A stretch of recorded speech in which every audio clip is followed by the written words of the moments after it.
I think the advertising in the 1950s went through a real sclerotic period. Jackson Lears. It became almost self-parodic in its rigid managerialism and its repetition of slogans. Busy day, busy.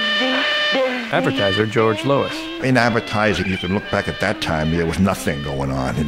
Nothing. I mean, forget about schlockland, garbage, destruction. It was awful. Pick up a Life magazine from those years. It's incredible. I mean, it's terrible. It's beyond belief. If you look at them today, you'll giggle at them. They're so stupid and so dull, and the copy treated people like as if they were stupid. In the 50s, when critics attacked the advertising industry, their usual complaint was that advertising manipulated consumers with false claims.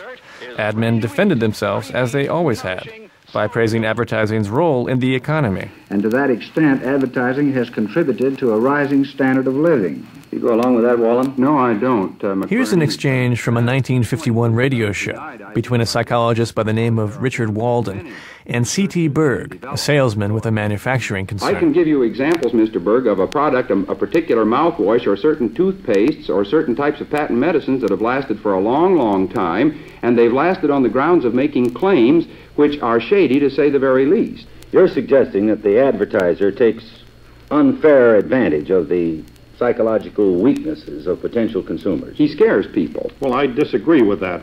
You better say some advertisers. Don't include the majority of them. They're honest. They're sincere. They tell the truth. Whenever I see an ad over the signature of a substantial concern, I take every word as the gospel. Promoter of materialism, what I want to suggest is that it promotes consumerism, which is something different. And the difference to me is that advertising promotes not so much an attachment to particular material things as a desire for constant accumulation and constant novelty. In other words, not so much the joys of possession as the joys of purchase. And those joys are fleeting, and that's just the way the advertising business wants it, because the more fleeting they are, the more likely we are to feel dissatisfaction set in again, and the whole cycle of getting and spending heat up again. By the mid-1950s, under attack for promoting materialism and conformity, for crassness, boorishness, and banality, the advertising industry was in the national doghouse.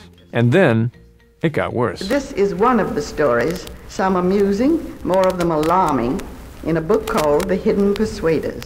You remember in 57 there was a huge bestseller by Vance Packard, this book called The Hidden Persuaders, about the advertising industry using all this kind of sinister psychological research to manipulate us. What is the morality of whispering messages to us which go past our conscious ear, sales messages?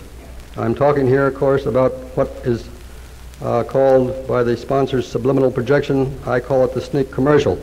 I'm sure you know what we're talking about now, but it is the use of putting messages on screens, whether television or movies, that go by so fast that we don't see them with the conscious eye, but do see them with the subconscious eye.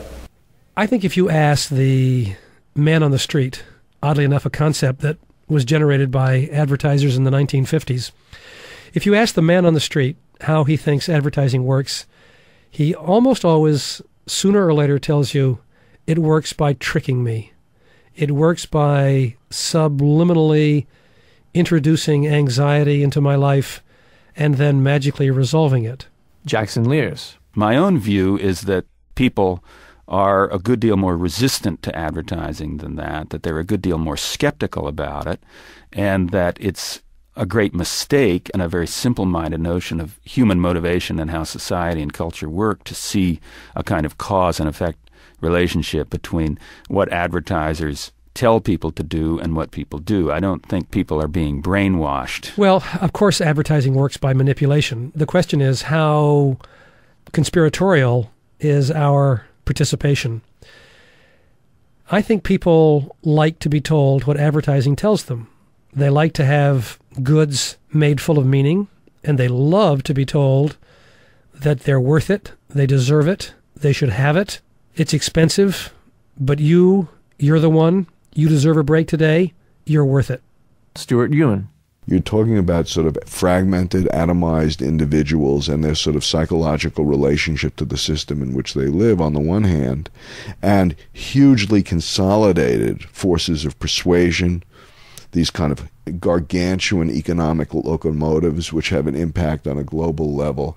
And to put those two things in the same breath when you start talking about sort of culpability is just sophistry. Advertising is the predominant public language of our society at this point.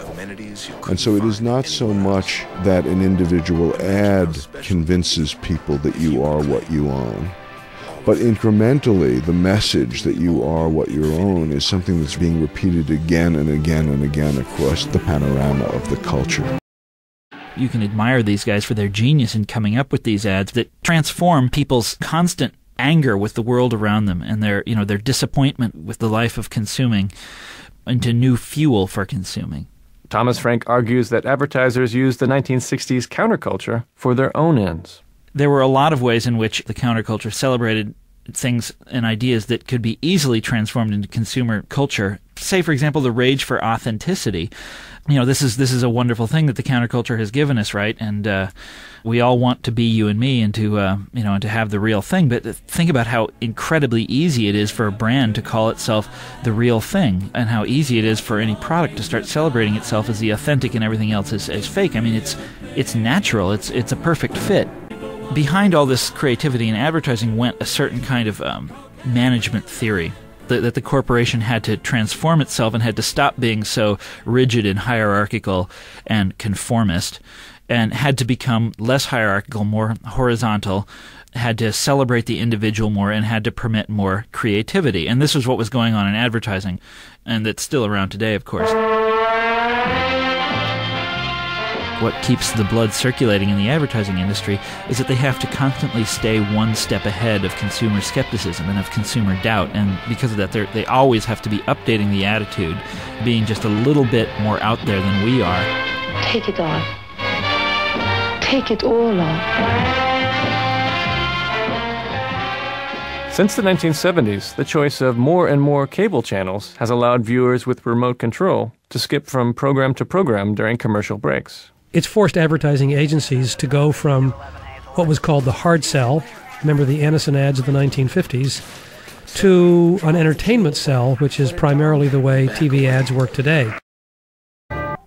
Advertising creates this symbolic universe that we all have to inhabit, whether we want to or not. It's a world where commodities are the center of meaning and purpose, where they are the key to transforming your life or sustaining your success. And there is simply no alternative out there with the same kind of sensuous appeal, the same kind of visual appeal, the same kind of creative talent being poured into it.